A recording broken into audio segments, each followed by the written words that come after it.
बच्चों, मेरा नाम भावना है और अब हम पढ़ने वाले हैं हिंदी व्याकरण 4th क्लास का 8th चैप्टर सर्वनाम। तो बच्चों, सर्वनाम क्या होता है? सबसे पहले आप अपनी बुक में बने चित्र को देखिए, फिर मैं आपको बताती हूँ। यहाँ पे देखिए, आपका क्या नाम है? मेरा नाम समीर है। वो कौन है? वह मेरा भाई है। मैं अपने भाई के साथ स्कूल आता हूँ। आप किसके साथ आते हो? ये हमारे अध्यापक ने पूछा तो उसके जवाब में मिला, मैं अपने भाई के साथ स्कूल आता हूँ। इन वाक्यों में समीर के स्थान पर आपका, आप, मैं तथा मेरा शब्दों का प्रयोग किया गया है।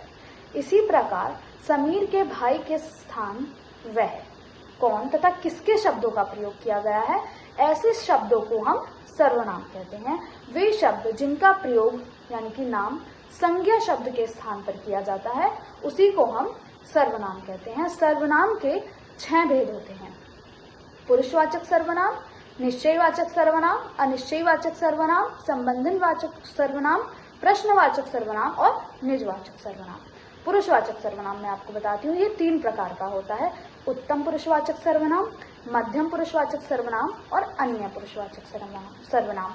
निश्चयवाचक सर्वनाम क्या होता है? जिन सर्वनाम शब्दों से किसी वस्तु या व्यक्ति के बारे में निश्चित रूप से ज्ञान होता है, उसी को हम निश्चयवाचक सर्वनाम कहते हैं। जैसे कि मुझे वे गुड़िया चाहिए, इसमें वह, यह, वे, ये सब आदि शब्दों का प्रयोग किया जाता है। अब मैं आपको बताती हूँ तीसरा, अनिश्चयवाचक सर्वनाम। जिन सर्वनाम शब्दों से किसी निश्चित वस्तु या व्यक्ति के बारे में हमें निश्चित रूप से ज्ञान नहीं होता, उसको हम अनिश्चयवाचक सर्वनाम कहते हैं। जैसे चाय में कुछ पड़ा है, इसके बारे में हमें नहीं पता, हमें ज्ञान नहीं है कि चाय में क्या पड़ा है, तो इसलिए यह हमारा अनिश्चयवाचक सर्वनाम होगा।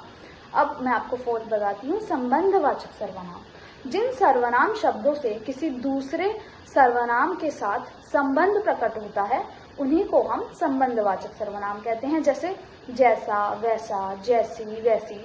जैसे कि मैं आपको बताती हूँ, जैसा करोगे वैसा भरोगे, तो इसमें जैसा, वैसा हमारा संबंधवाचक सर्वनाम है।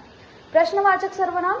जिन सर्वनाम शब्दों का प्रयोग प्रश्न पूछने के लिए किया जाता है, उसी को हम प्रश्नवाचक सर्वनाम कहते हैं। जैसे कौन, क्या, कहाँ, किनका, किसको, किन्हें आदि। जैसे कि एग्जाम्पल में मैं आपको बताती हूँ कि आप कहाँ जा रहे हैं, तो इसमें कहाँ हमारा प्रश्नवाचक सर्वनाम है।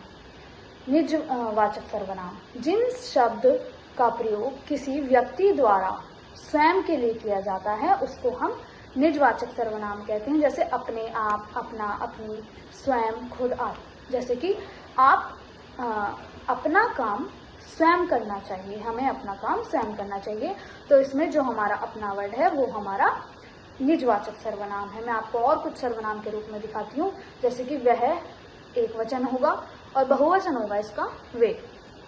उसका एक वचन है तो इसका बहुवचन हमारा होगा उनका।